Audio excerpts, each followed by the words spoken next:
কেমন আছো সবাই? আমার একটা নতুন ব্লগে তোমাদেরকে আবার স্বাগত। কালকে দেখো গিয়েছিলাম একটু মার্কেটে। কালকে মার্কেট করে নিয়ে এসে তোমাদেরকে আর দেখানোর সময় হয়নি। তো আজকে সকালেই বসে পড়ছি তোমাদেরকে আমি কি কি কিনে নিয়ে এসেছি সেটা দেখানোর জন্য। চলো দেখাই, দেখে নাও আমি কি কিনে নিয়ে এসেছি।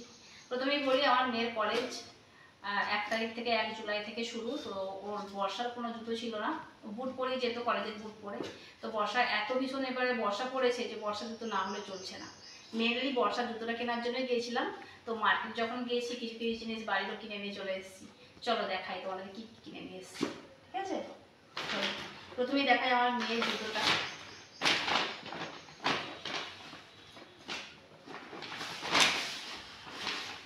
দেখো, এটা হচ্ছে আমার মেয়ের বর্ষার জুতো, দেখেছো? দেখো, এটা হচ্ছে আমার মেয়ের বর্ষার জুতো। এটা একটা বর্ষার জুতো নিয়েছি। মেয়ের সাথে সাথে আমি আমারও নিয়েছি একটা। মেয়ের সাথে সাথে আমারও একটা বর্ষার জুতো লাগতো, তো আমি আমারটাও নিয়েছি। এটা হচ্ছে আমার বর্ষার জুতো, দেখেছো? দেখো, আর নিয়েছি হচ্ছে দুটো বাড়ির ঘরে পা মোছা, পাপোশ। এই দেখো, একটা হচ্ছে এটা একটা পাপোশ, দেখেছো? আর একটা হচ্ছে, দুটো নিয়েছি, একটা হচ্ছে ওটা আর একটা হচ্ছে এটা। দুটোই একই, একটু ছাপাগুলো একটু আলাদা, তারপর সব একই, ঠিক আছে? আর নিয়েছি হচ্ছে কয়েকটা লিপস্টিক যেহেতু লাগে অনেক সময়, তাই নিয়েছি দুটো লিপস্টিক। দেখাও সামনে। তো এটা হচ্ছে ব্লু হেভেনের দুটোই লিপস্টিক। দেখো, ব্লু হেভেনের দুটো,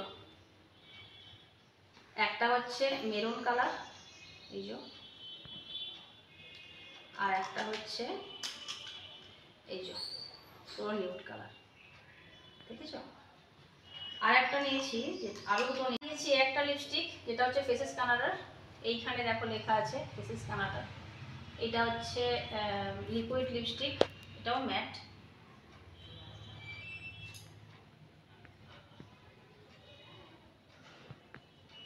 নিউড কালার, এইগুলি বেশি পছন্দ করি আমরা, মা আর মেয়ে। আর একটা হচ্ছে, মোট 4টে লিপস্টিক নিয়ে এসেছিলাম, দুটো দেখিয়েছিলাম। এই একটা হচ্ছে ফেসেস কানাডার, আর এটা হচ্ছে এল18 লিপস্টিক। এটাও নিউড কালার। এটা দেখো, এই যে এই কালারটা, দেখেছো?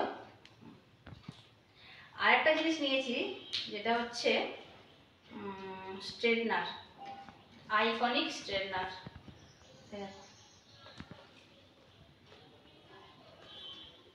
এটাও নিয়েছি, এটা দেখায় তোমাদেরকে কিরকম।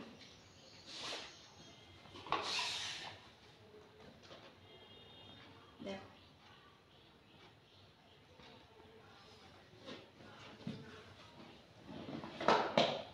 এই দেখো, দেখেছো? চলো, এই হচ্ছে আমার কেনাকাটা। এইগুলি আমি কালকে মার্কেট থেকে নিয়ে এসেছি, এইগুলি কিনে নিয়ে এসেছি, দেখিয়ে দিলাম। চলো, এখন সকাল বাজে হচ্ছে 11:30, চলো রান্না করবো, চলো রান্নাঘরে। আজকে তো সানডে, তো সানডে স্পেশাল কিছুটা রান্না করব। সানডেতে রান্না করব আজকে হচ্ছে সর্ষে ইলিশ। আমি এমনি রান্না করেছি, ঝিঙে পোস্ত, ডাল, এইগুলো রান্না করেছি। তার সাথে সাথে যেহেতু সানডে স্পেশালের জন্য হচ্ছে আজকে সর্ষে ইলিশ। তো সর্ষে ইলিশ করবো বলে আগে থেকে আমি মাছটা ধুয়ে রেখেছিলাম। ওই মাছটার মধ্যে নুন আর হলুদ মাখিয়ে নিচ্ছি। নুন আর হলুদ মাখিয়ে একটু রাখবো। তারপর আমি এদিকে নুন হলুদ মাখানোর আগে আমি সর্ষে আর কাঁচা লঙ্কা একটু নুন দিয়ে বেটে নিয়েছি, যেটা আমার লাগবে সর্ষে ইলিশ করার জন্য। তো এই মাছগুলোতে ভালো করে নুন হলুদ বুলিয়ে নিয়ে তারপর আমি হালকা করে ভাজবো। তো সানডেতে একটুখানি স্পেশাল কিছুই হলে ভালো লাগে, তাই না? তো ওইটা আজকে এই জন্যই সর্ষে ইলিশ করব। তো মাছগুলো ভাজবো।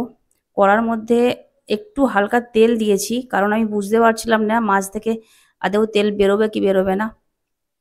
সেই জন্য আমি কড়ার মধ্যে একটু তেল দিয়েছি আগে থেকে, সর্ষের তেল। তো সর্ষের তেলটা গরম হয়ে যাওয়ার পর মাছগুলো দিয়ে দিয়েছি। মাছগুলো দেওয়ার পর কি করব, হালকা করে ভাজবো। হালকা করে একটু একটা পিঠ হওয়ার পর আমি উল্টে দিচ্ছি, দেখো। উল্টে দেবো যাতে আর একটা পিঠ একটু হয়, আর একটু ভাজা হয়। তো তো একটা পিঠ হয়ে গেছে, আর একটা পিঠ উল্টে দেওয়ার পর ভাজবো। আমি আজকে সানডে তো আজকে ঝিঙে পোস্ত আর ডাল করেছি, ওটা তোমাদেরকে দেখাইনি। ওগুলো তো নর্মাল নর্মাল রান্নার মধ্যেই পড়ে। আর যেহেতু সর্ষে ইলিশ করবো সেটাই তোমাদেরকে দেখাচ্ছি। তো এই যে ভাজা হয়ে গেছে মাছগুলো, কিন্তু আমি ভেবেছিলাম আরেকটু হালকা করে ভাজবো, কিন্তু একটু ডিপ ভাজাই হয়ে গেছে।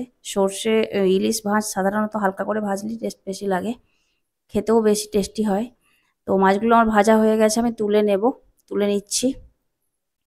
মাছগুলো তুলে নেওয়ার পর করব হচ্ছে ওই তেলটা যেটা বেরিয়েছে, ওই তেলটা খুবই কম বেরিয়েছে, এরকম নয় যে অনেক বেশি বেরিয়েছে। আমি তো আগেই তেল দিয়েছিলাম, আর একটু মাছ থেকে হয়তো বেরিয়েছে। ওই তেলের মধ্যেই আমি সর্ষে আর সর্ষে বাটাটা তার সাথে একটু হলুদ গুঁড়ো মিশিয়ে রেখেছিলাম, সেটা আমি ঢেলে দিলাম। মাছের তেলটা আর আলাদা করে তুলে রাখিনি, কারণ হালকাই অল্পই তেল বেরিয়েছে, এরকম নয় যে অনেক বেশি তেল হয়েছে। তো ওই সর্ষে বাটা, কাঁচা লঙ্কা, হলুদ, তারপর হচ্ছে যে নুন, সব একসঙ্গে দিয়ে দিলাম কড়াই ওই তেলটার মধ্যে। এবার ওই জলটা, ওই মানে ওই সর্ষে বাটা দিয়ে যে জলটা আমি কড়াইয়ের মধ্যে ঢেলেছি সেটা আমি হালকা একটু ফোটাবো।